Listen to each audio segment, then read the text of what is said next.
So let's start with today's class, where we're going to move to analyzing now the case of Möbius transformations with exactly two fixed points.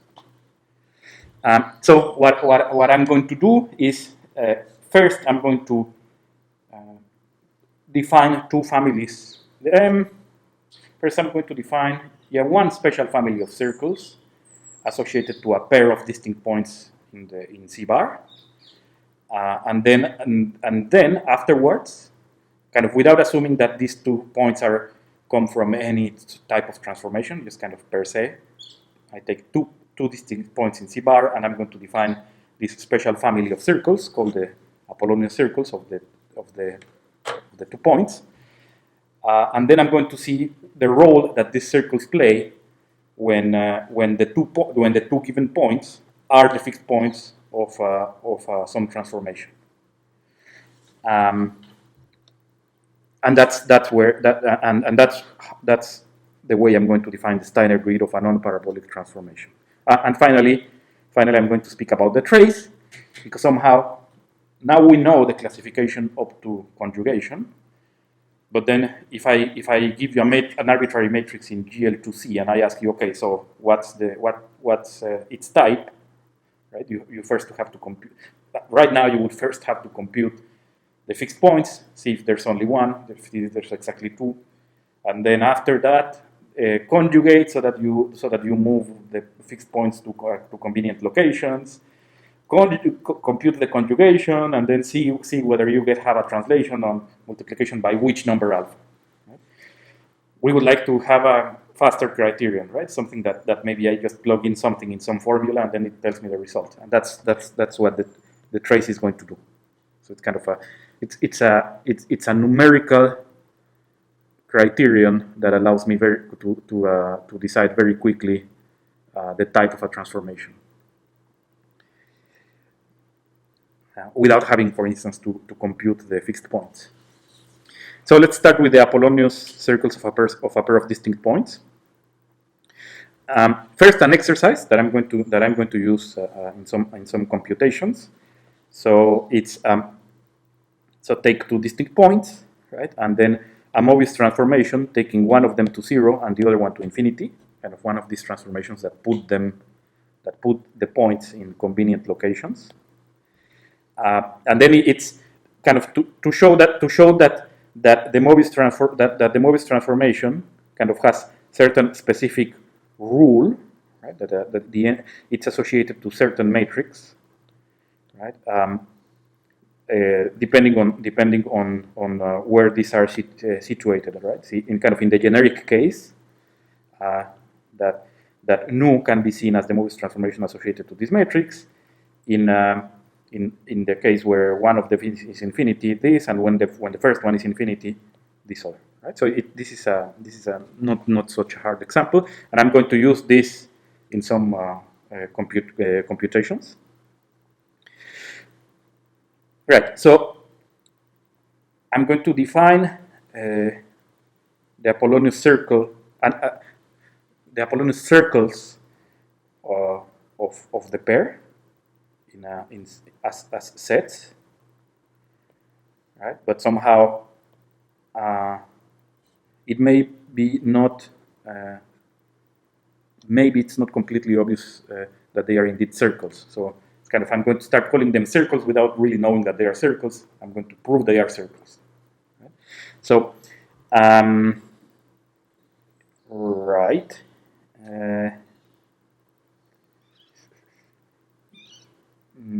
Yeah, so kind of in general, right? In some cases, it's clear that they are circles.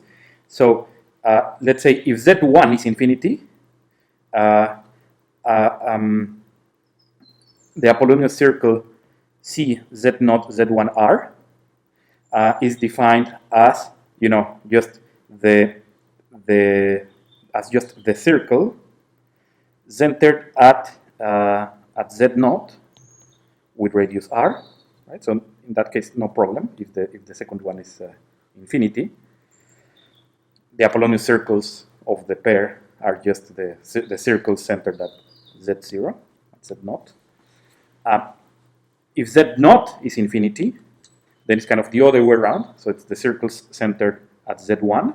But kind of since I'm reversing, in that case, I'm kind of just reversing the roles of Z naught and Z1, then I just take 1 divided by R. But when I consider the whole family of circles for all possible positive values of R, it's just the circle centered at Z1. And then in the third case, when both of them are finite, so it's kind of, this is kind of the generic case, right? The kind of the case that really dominates all. It's the Apollonius circle of of Z naught Z1 with respect to R is the set of points in C bar. Let me think. Yeah, right. The set of points of C bar with this property that the Euclidean distance to each of my two given points has a constant ratio equal to R. And then here you see I put this topological closure just for the case when this is 1.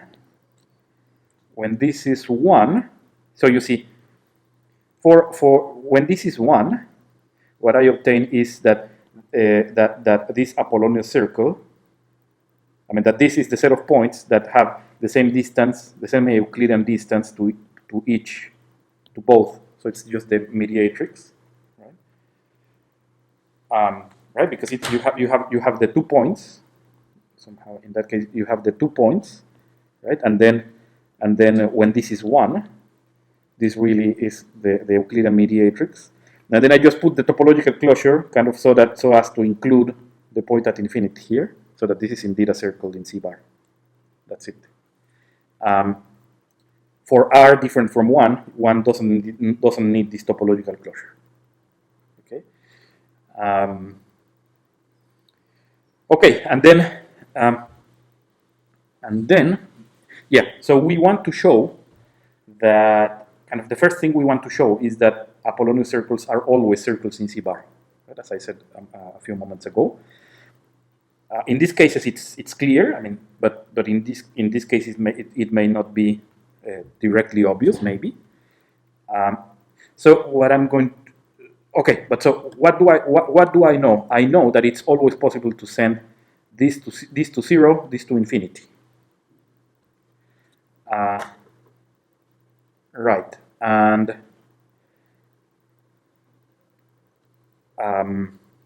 right, and I know that circles go to circles. So what I'm going to prove is that when I send this one to 0 and this one to infinity, both that Möbius transformation and its inverse send the corresponding Apollonius circles centered at the 2 points, and to the Apollonius circles centered at 0 and infinity, and vice versa. And since I know that a Möbius transformation, right? No, yeah. So that's what I'm going to do, and so I'm going to deduce that the Apollonius circles of these ones are always circles. Okay. That's what this theorem says.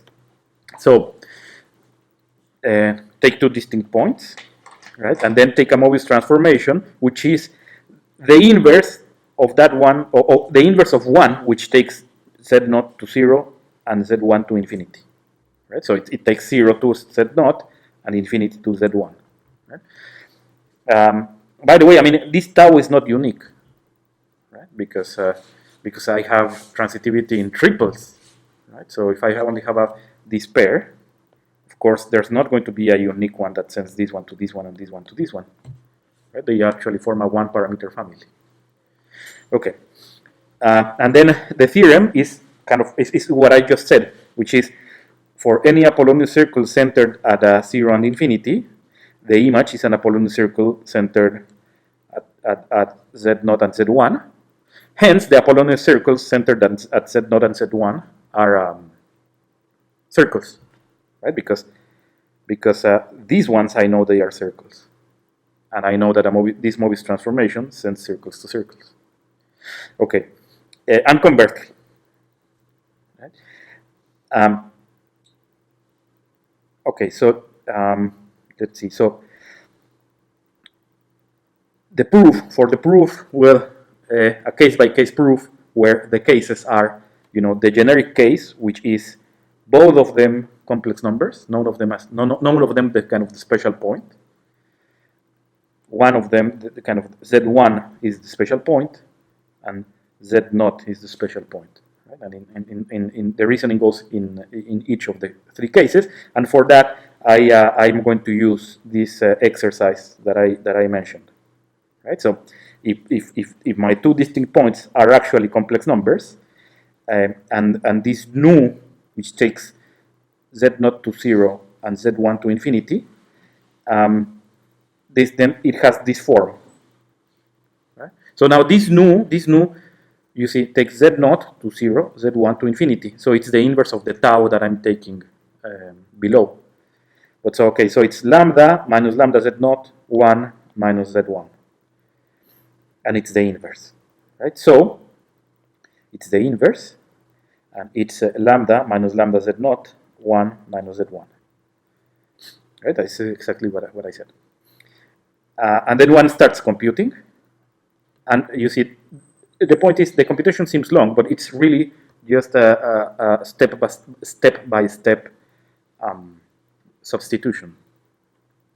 Okay, and actually here for this topological closure, if we actually agree that you see that the Euclidean distance to Z0 is equal to the Euclidean distance from infinity to Z0 is equal to the Euclidean distance from infinity to Z1, then we don't need to even write this, right? Because infinity would already be here. And that's what I'm going to use for the computation, so that I don't have to worry about closing in that special case where I take r equal to 1. Okay. So the Apollonius circle centered at 0 and infinity with respect to r, well, it's just definition, right? Now, of course, I can write either z or this, right? Obvious. But now tau inverse is given by certain rule. That's the exercise, and so I just plug in. Right? I plug in, and here the point is that it's tau inverse applied to this. Right? So that's what goes here. Right? According to this matrix. Okay, and then you see here I can pull out the absolute value of lambda as a common factor. So I take it. I can pass this one here to the right, dividing, right? And then when I do that, I also realize that, you see, to put here the sets in C with the property that its image under tau satisfies something is the same as taking whatever satisfies this and applying tau inverse to it. Right? So if you want, instead of this, I just write W instead of tau of Z. Okay, but then tau inverse pointwise of something like this is just tau inverse is the image under tau inverse of the whole set. Right? But this set is precisely this set here is precisely the Apollonian circle centered at Z0, Z1 with this value of R. So this Apollonian circle is the image of the tau inverse of this one. Right. So actually this is proving this one in this case, right? The second statement in this case. But also tau is bijective, so I can just write here, and then I'm also proving A, right? Of course. Next case is really, you see, it's really the kind of the same, completely similar sequence of substitutions, and now using the form of tau inverse according to the exercise in this case. Right? So I just leave it to you to check each of the substitutions, because it's really the same, just the same idea. You see, for instance, here instead of z, I write tau inverse tau of z, right? And then tau inverse is given by this matrix, so I can just plug in tau z here, right? I mean tau z here, and then divide, right? And so on. So it's really kind of the same shape, right? The same skeleton. And then I arrive at a similar conclusion, right? And finally, in the last case, right, when is that z naught is the special point infinity, and same, actually same reasoning, right? Okay, so I leave it to you to go through the proof in detail. And then, as I said, the corollary is the Apollonian circles are indeed circles in C-bar, because they are images under something which I know are circles under the transformation tau inverse. Right, and then actually, you see here the theorem. The theorem states, states something about kind of specific type of Möbius transformation, namely namely a Möbius transformation that takes my two distinct points to this. Well, it's inverse. So that the inverse of tau takes my 2 points to this special choice, right? But then, of course, the next question is, okay, so now how about taking z0 and z1 not to 0 and infinity under tau inverse, but to other 2 arbitrary points, right? Do Apollonian circles also go to Apollonian circles? And then you see that the point is yes, because kind of you just plug in 0 and infinity in between, right? I mean, you just say, okay, you go to 0 and infinity, and then from 0 and infinity to the other. So actually, what I obtain is that for any Möbius transformation, right, and any two pairs of distinct points, any two distinct points, the image of an Apollonian circle of the pair is an Apollonian circle of the image. Right? I'm connecting here these 2 points with these two points.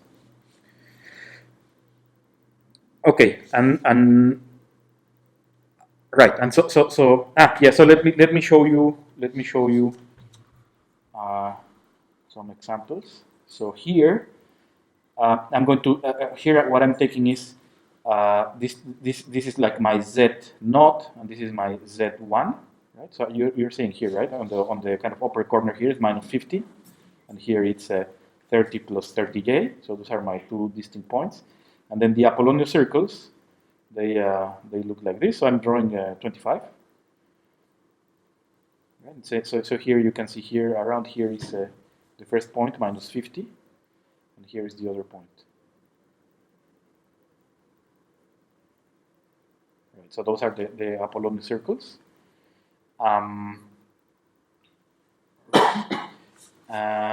Okay, and then let me go back. So that's how the Apollonian circles look like. Right? I mean, in the case of 0 and infinity, well, you already know how to imagine them, right? So,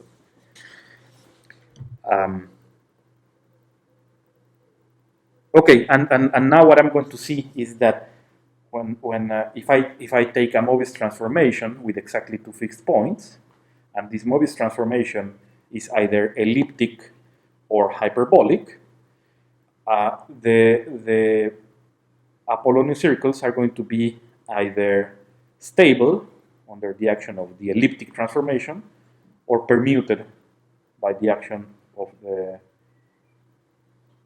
hyperbolic transformation. The case of loxodromic transformation is more complicated because then the kind of it's a bit more complicated to find curves, right? As we saw, to find curves that are stable under the integral powers. But in the end, it's not going to matter, because when we start studying the hyperbolic plane, we are going to see that loxodromic transformations do not occur at all. So somehow they are the most complicated ones, but fortunately, somehow they really don't, how to say, we don't need to consider them when we start studying the isometry group of the hyperbolic plane. All right, so I'm going to be using the term common circle of two distinct points. And by that, what I mean is just a circle passing through both of the points. Okay, so one thing is that the Apollonius circles, if you consider just the family of Apollonius circles of a pair, they foliate C bar minus the 2 points. And by this, for the moment, what I mean is that each point in C bar minus the 2 points belongs to exactly one of the circles. Right? And the proof of this is easy. I mean, just consider when the points are 0 and infinity. In that case, it's obvious, right? And then just map using a Möbius transformation. All right, and then consider the common points. If you think of 0 and infinity, not the common points, sorry, the common circles. If you think of 0 and infinity, let's say 0 and infinity, here I have the common circles. I mean, the common circle, what should they be? Well, it should be, all of them have to pass through infinity, so they also have to look like lines, like Euclidean lines passing through 0. Right? Okay, and then the Apollonian circles, well, they are all circle centered at 0. Right? And here, what is easy to see is that each of these circles is orthogonal to each of these Euclidean lines that go through 0. Right? Okay, so in this case, each member of one family is orthogonal to each member of the other family. When we map using a Möbius transformation, we know that circles go to circles, and we know that they are conformal, that they preserve angles. So the common circles, each of the common circles of the 2 points is orthogonal to each of the Apollonian circles, the 2 points. So let me here maybe show. Here it was minus, yeah, let's say, I don't know, minus 25 plus 10j, and then here, let's say 40j, I don't know.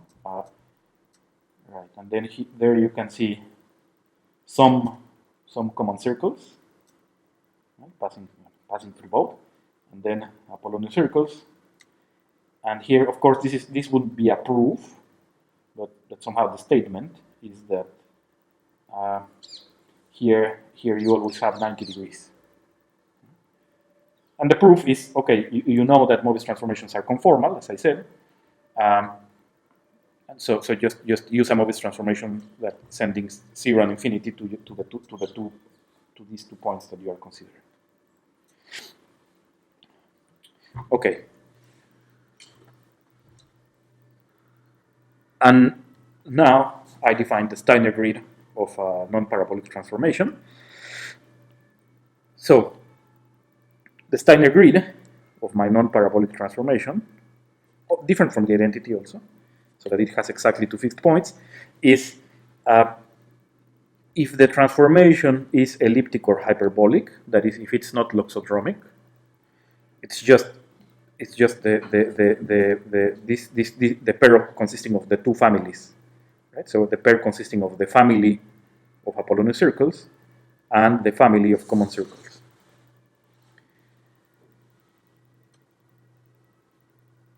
And in the case of a loxodromic transformation, which is the case I'm going to focus less on, it's the following pair of families. On the one hand, the Apollonian circles, and on the other hand, the family of loxodromes connecting the 2 points, connecting the two fixed points. Yeah, so here these are supposed to be the 2 fixed points.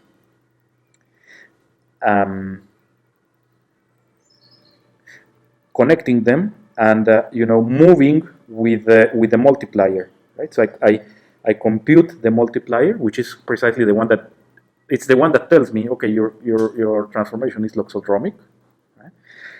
And then I go with the loxodrome with this, right? But I don't go from 0 to infinity, but I go from one fixed point to the other.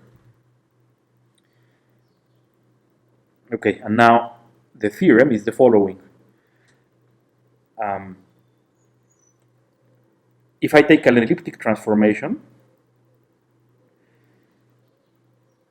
you see, think of a standard example, which fixes 0 and infinity, and if it's elliptic, it's really just a rotation, right? And then in that case, it's obvious that the circles centered at 0 and infinity, that each of them is stable under the rotation. Okay, when I map back to my arbitrary elliptic transformation, what I obtain is the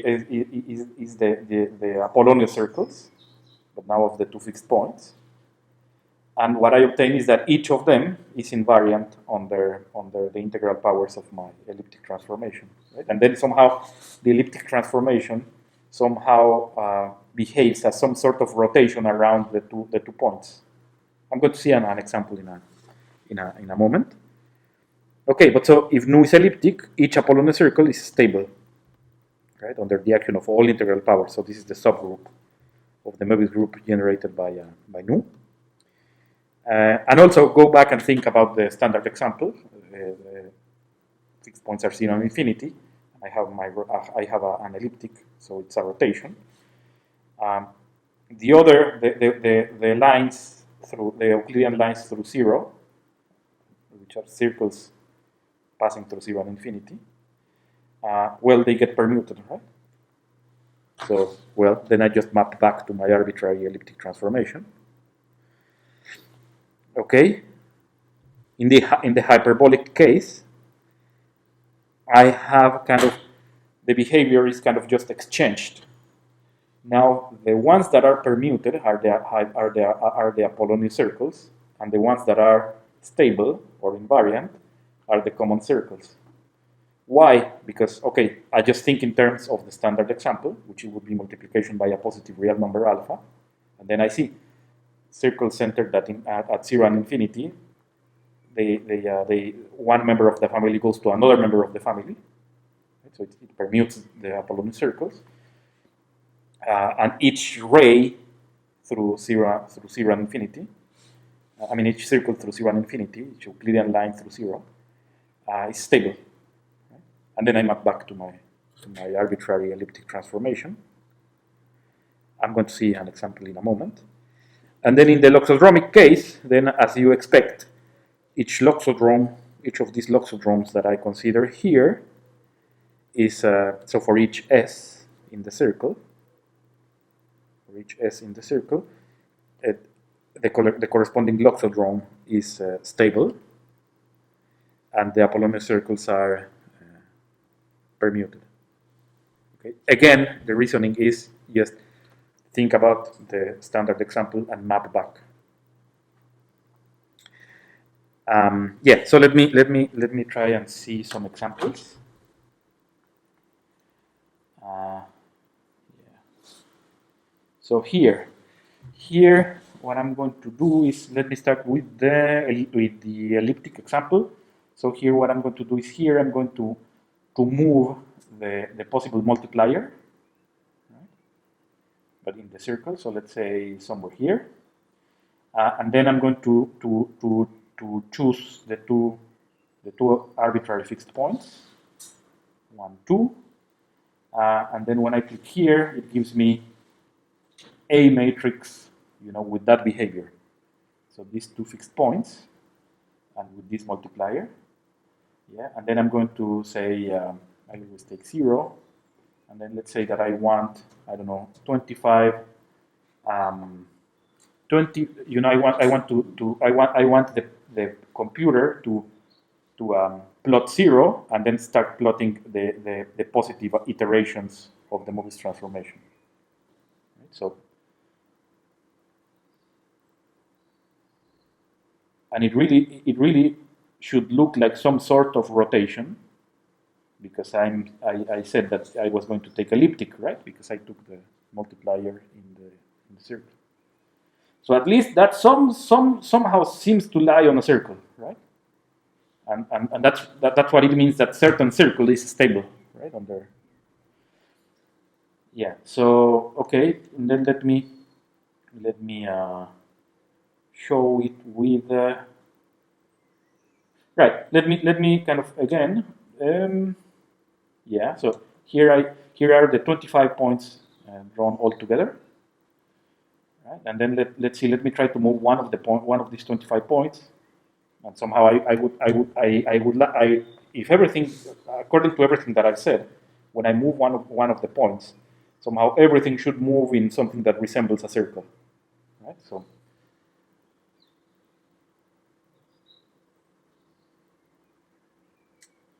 Right, so at least it seems to be kind of at least consistent with what I have been saying.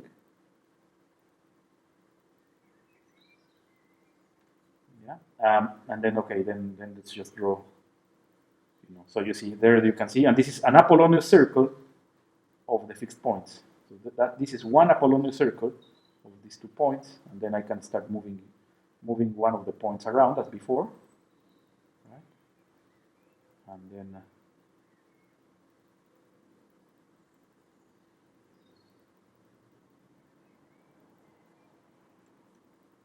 And then somehow what you are seeing here is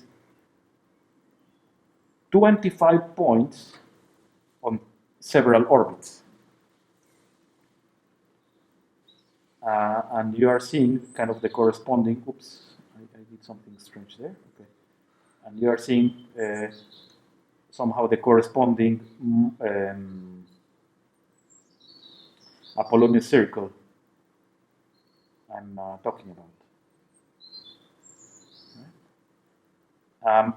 Yeah, so another nice thing that one kind of have certain idea here with this plotting is that kind of one can have certain visual idea of how continuity of functions from C to C looks like, because you see somehow here I let's say I take this point, I take this point, and then I move it around, and then let me, yeah, and then I move it like very close, and you see what I did was move this point very close, and what I see is that somehow that in the rest of the points really move kind of close together.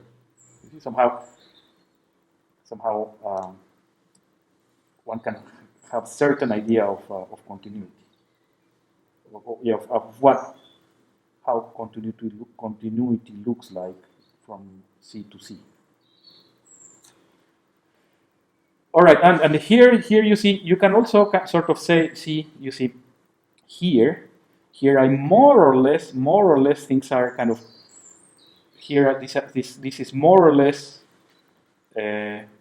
on the Euclidean line passing through the 2 fixed points. You see this part more or less. I mean, right? I mean, I didn't do it exactly, right? Okay, which is one of the common circles, right? And what you can see, you can already see there. So you see kind of this kind of somehow actually looks like some common circle passing through the 2 fixed points. So here you can already see how the transformation really permutes the common circles, right? And then, okay, so let me see, animated orbits. Unfortunately, it's programmed in such a way that after a while it's just going to erase everything. Yeah, sorry about that. Yeah, so But okay, so that's more or less the behavior described in this theorem in the first case. Okay. Now let's see what happens in the hyperbolic case. For the hyperbolic case, here the multiplier you see here. Can you see that point? This is yeah. So I move the multiplier and let's say somewhere else close to 1. Right, and then I choose my 2 fixed points. Yeah, and then I want Möbius transformation with that behavior. So those 2 fixed points with this multiplier. And then let's start again with 0. Oops. Yeah, and let's see what happens. So you can see there a segment of a fixed point, and you can see how the Möbius transformation, how that segment is stable. Yeah.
So right. So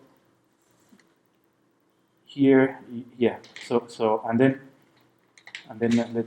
okay, just the animated orbit. So you see, can I don't know if it's clear in the but you see, yeah, okay. So let me maybe check this again. Yeah. So you see, it's kind of when I start iterating the Möbius transformation, somehow you see, somehow it seems that the transformation gets away from one fixed point and gets closer to the other, okay? And somehow that's actually the case, and it doesn't matter where I take my non-fixed point. It will always get away from one and get close to the other, simply because when you multiply by an alpha greater than 1, let's say, in the standard example, by a positive alpha, by a real number alpha greater than 1, you always get away from 0 and get close to the other. Right? And in the conjugate case, when you multiply by alpha inverse, you get far away from infinity and closer to 0. So just that, when you translate into the arbitrary hyperbolic transformation, that's what you obtain. Yeah, and then let's play a little bit around with this. So you see, I move the point, and then I see how the orbit moves with it. Yeah, and then let's say,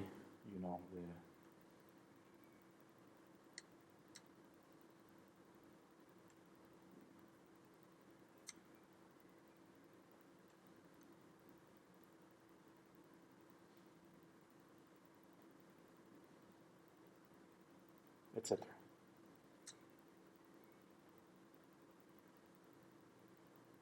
And you see, I sort of moved along some Euclidean line that, I didn't do it exactly, but somehow it looks like the Euclidean mediatrix,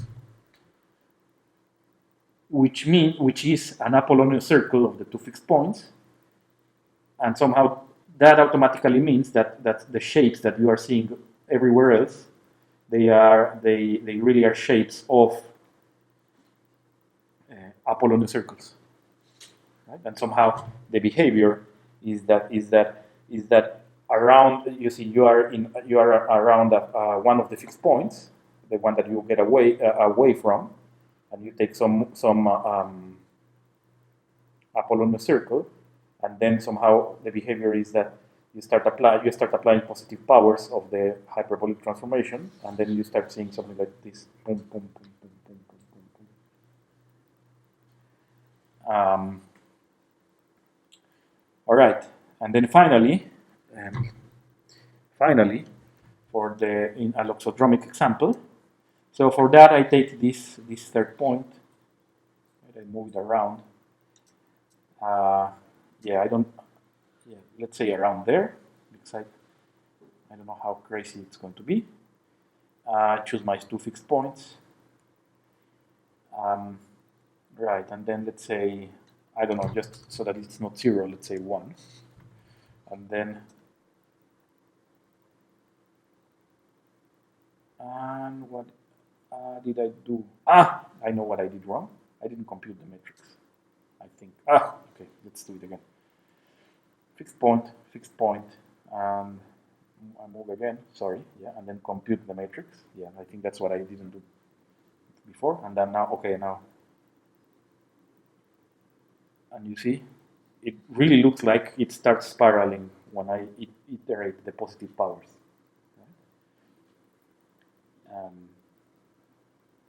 Right, and then let's say, right, so you see, this is one of those loxodromes that I just talked about. Right? And then you see again, it seems that it looks like when I start iterating the positive powers, I get away from one fixed point and I get close to the other fixed point. And that simply goes because what I know is that alpha doesn't lie in the unit circle, so it really has norm greater than 1 or smaller than 1. So indeed, it's really going to either get away from 0 and get close to infinity, or the other way around. And then I just conjugate to my arbitrary transformation. Right, and then you see, yeah, these are these loxodromes. And by the way, I mean, as I said before, these loxodromes, I mean, they look like the shape changes a lot. It looks like, but each of these has the same angle of intersection with each of the Apollonian circles. So if I take this one and then I move it a little bit, well, not a little bit, I move it arbitrarily. You see, and it looks like it deforms a lot, but it still has the property that when I compute the angles of intersection of this new loxodrome and the old loxodrome with the Apollonian circles, the value of that intersection of that angle is the same. Okay, so I think that's it for now about this. And other questions?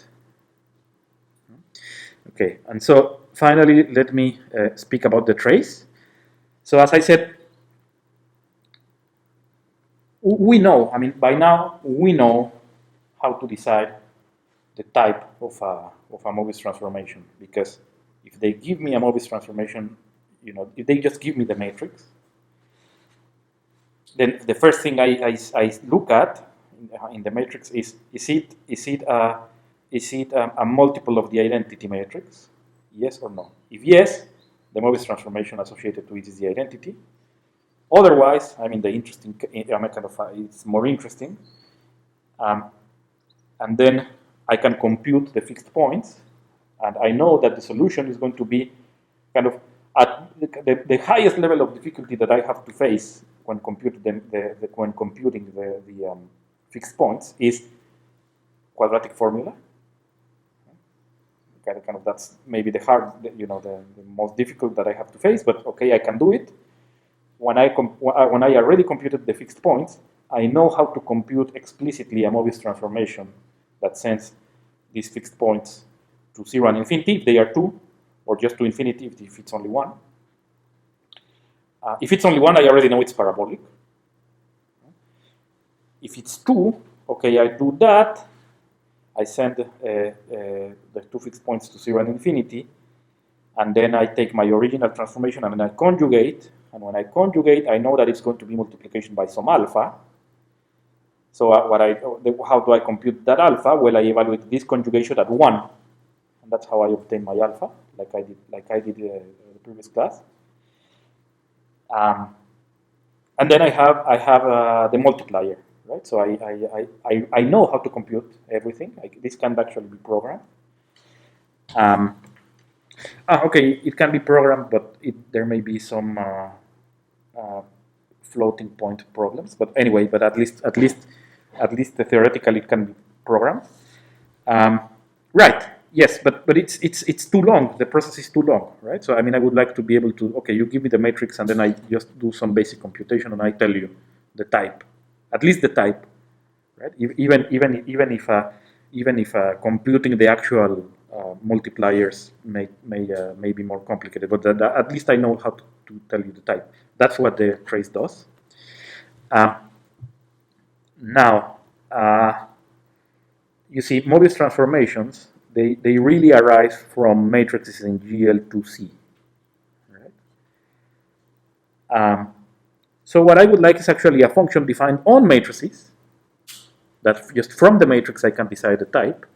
But you see, I would like a function that allows me to move from one matrix to another matrix defining the same Möbius transformation without altering the value. Right? So I would like that this should be invariant under non-zero scalar multiplication, so that even if I take a matrix and instead of it I replace it with a non-zero multiple, that is with another matrix that gives me the same Möbius transformation, the function I'm looking for gives me the same value, right? So that I don't have problems. First. Second, I wanted to be invariant under conjugation because I wanted to give me the type, right? So somehow,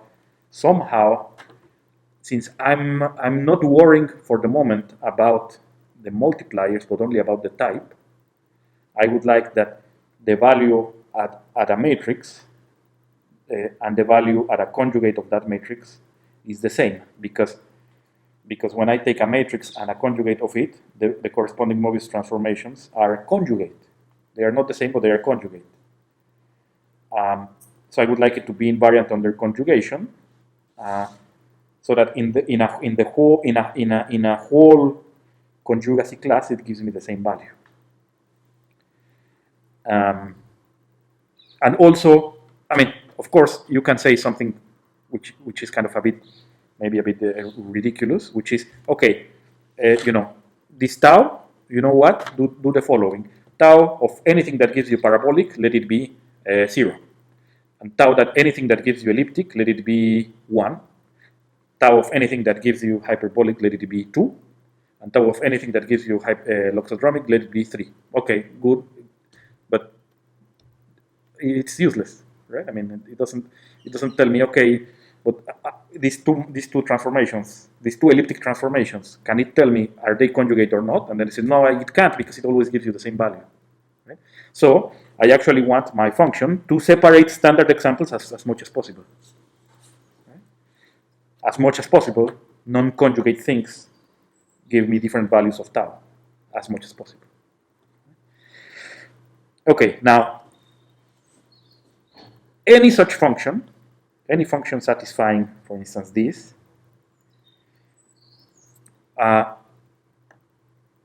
automatically has a property that for any matrix A, if I multiply A with any non-zero scalar, the value of tau will not change. In particular, when I divide by the square root of its determinant. And I know I'm in GL2C, so there are, in general, 2 square roots, and none of them is really canonical.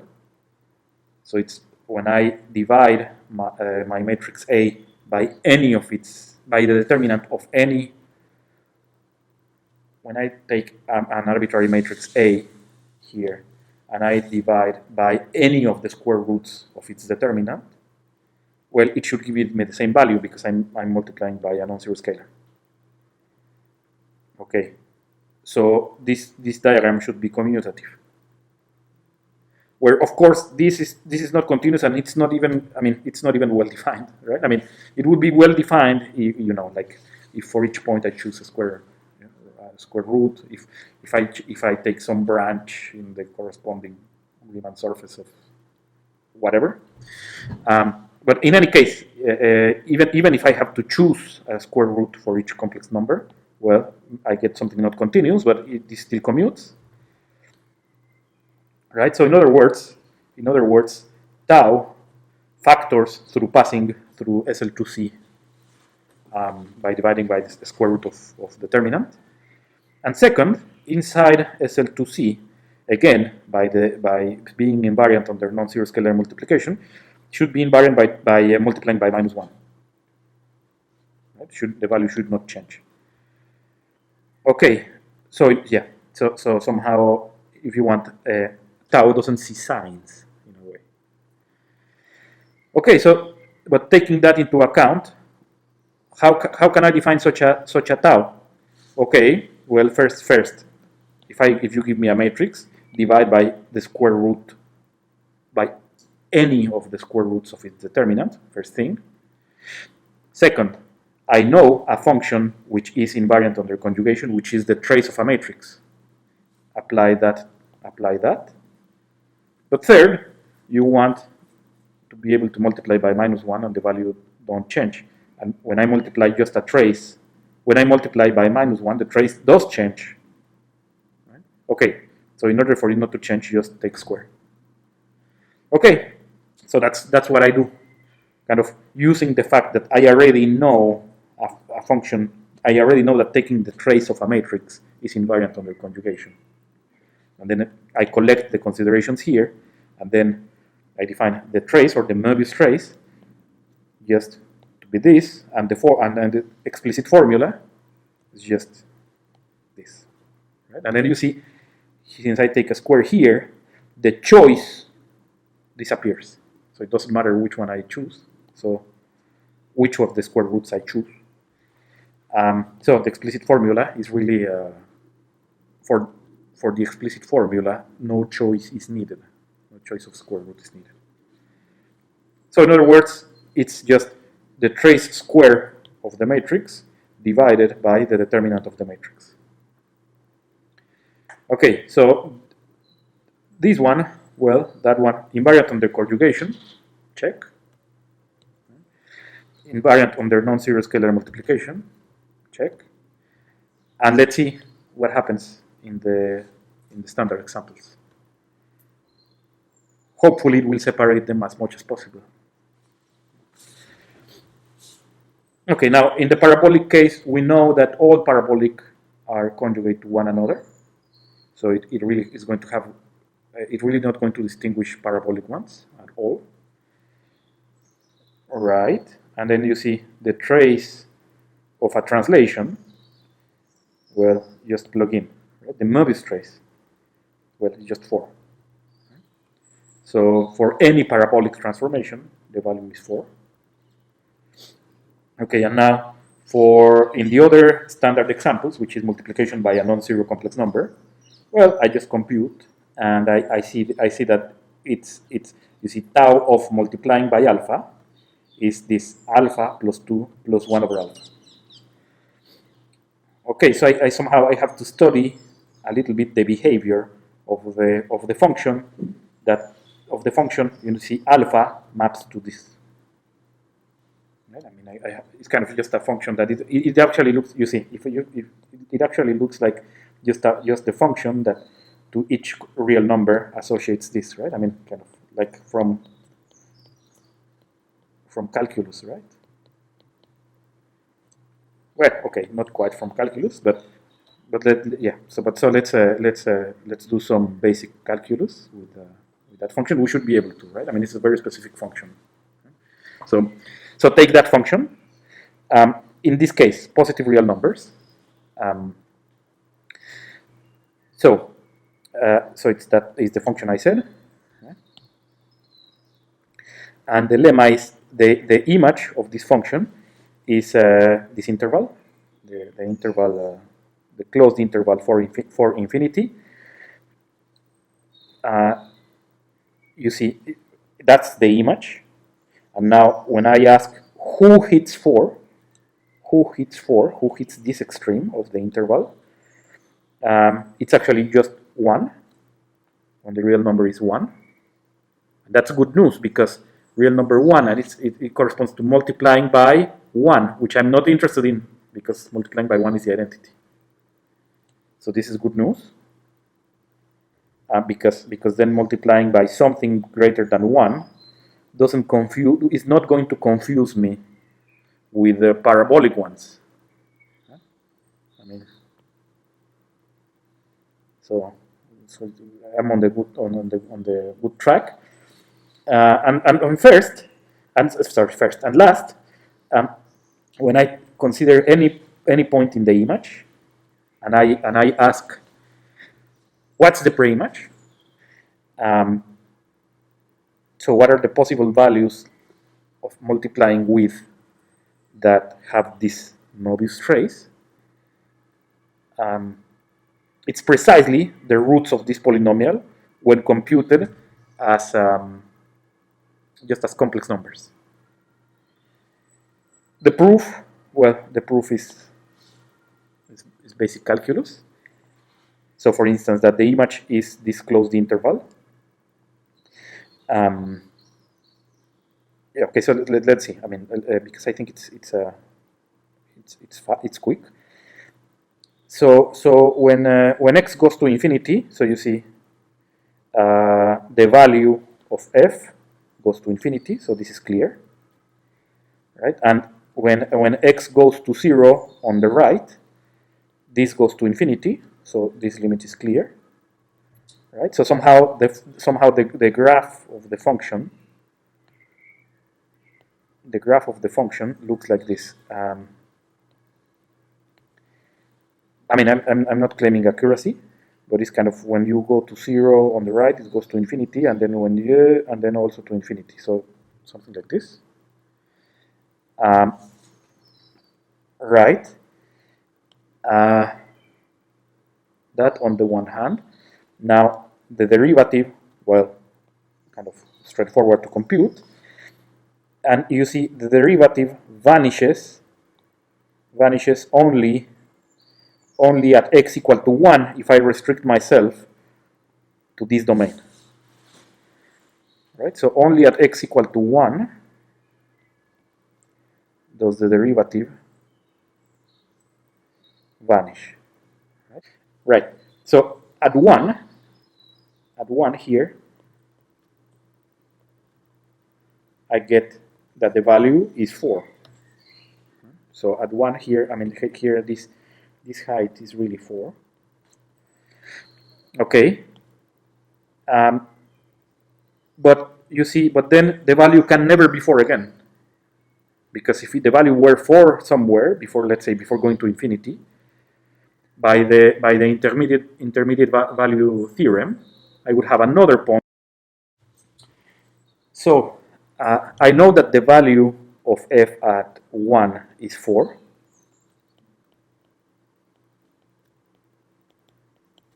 Right? And then something I can deduce is that f never takes the value 4 again. Nowhere else, because if it took the value 4 somewhere else, then by the intermediate value theorem, there would be some point strictly in between where the derivative would be 0. But the derivative is 0 only at 1. Okay, so this shows this. Well, this shows, yeah, that it's never 0. But you see the let me think.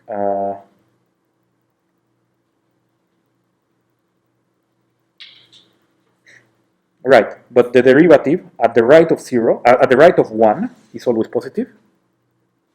So here it's always increasing, and at the left of 1 is always negative. It's always, yes, it's always negative. So here, from left to right is completely decreasing. So this means that I always have, away from, except for 1, I always have value greater than 4. Right? So this shows these two. Right? Okay, and then for the pre-image, for the last one, you see, you take a real number greater or equal than 4, and you have to solve this equation. X plus 2 plus 1 over x equal to r, right? In order to find this pre-image. Okay, and then kind of you just play around and arrive at this. Right? Okay. So now the point is, so what we can see is that is this. For alpha in the circle, right? Because recall, right? I mean, I'm in this case. For alpha in the circle, well, I mean, this is immediate, right? I mean, alpha plus 1 over alpha is alpha conjugate because I'm on the circle. Right? I mean, for alpha in the circle, its inverse is its conjugate. So this sum becomes just this, which is, you see, alpha is in the unit circle. So its real part is between minus 1 and 1. So 2 times its real part is between minus 2 and 2. When I add 2, I'm here. And alpha is not 1, so I really don't hit the extreme. Right? Okay, which is also good news, because I don't want to hit 4. Okay, now for positive, I have this result. So this number is greater than 4, again, because I'm not in 1. Yeah, and in all the remaining cases, what I have is that this really lies outside. You see, it's not a positive real number. It's not a real number. It's not a non-negative real number. Why? Because you see, for a positive real number, well, forget about 0 for a while, for a little moment. For a positive real number, this cannot hit R, because the ones that hit R are the roots of this polynomial. And at least one, am I doing it right? No, I'm not doing it right, but let me see.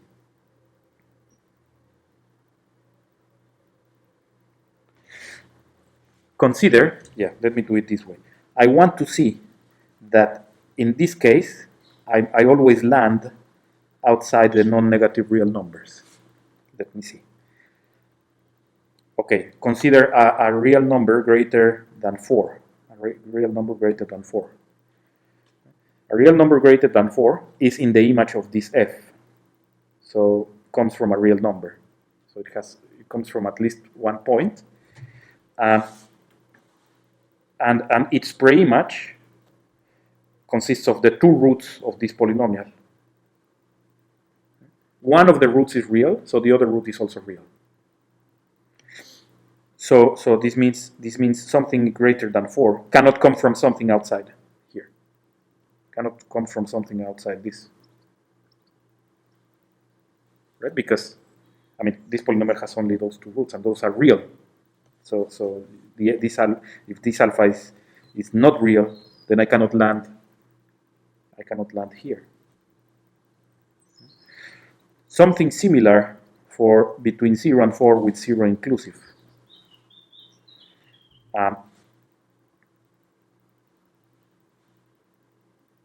Right, I mean, for when I take a number in this interval, you see, what do? I know it comes from something in the circle. Kind of, I just reverse engineer this expression to this, and I know, and then I know that in the circle I can use indistinctly 1 over alpha or alpha conjugate. So I know for this, I know that the two roots of the corresponding polynomial lie on the circle. This means if I take something outside the circle, I cannot land here. And then I collect these two things. So when I'm completely outside, I cannot land in either this interval nor in this interval. So I have to land outside. So this is very good news, because what I find is, because in particular these three sets, what I find is that they do not overlap at all. So if something is elliptic, the trace lives here. If something is hyperbolic, the trace lives here. If something is loxodromic, the trace lives here. And these sets do not overlap. So I also have the converse. If something lives, if I take something and its trace lives here, then I know it's loxodromic, because otherwise its trace would live somewhere else. So the fact that these three sets do not overlap at all, and that this also, they don't, you see, this little set also doesn't overlap at all with these others, with this other. That tells me, okay, in this here, what I just argued was this, but the fact that they don't overlap allows me to write the other direction.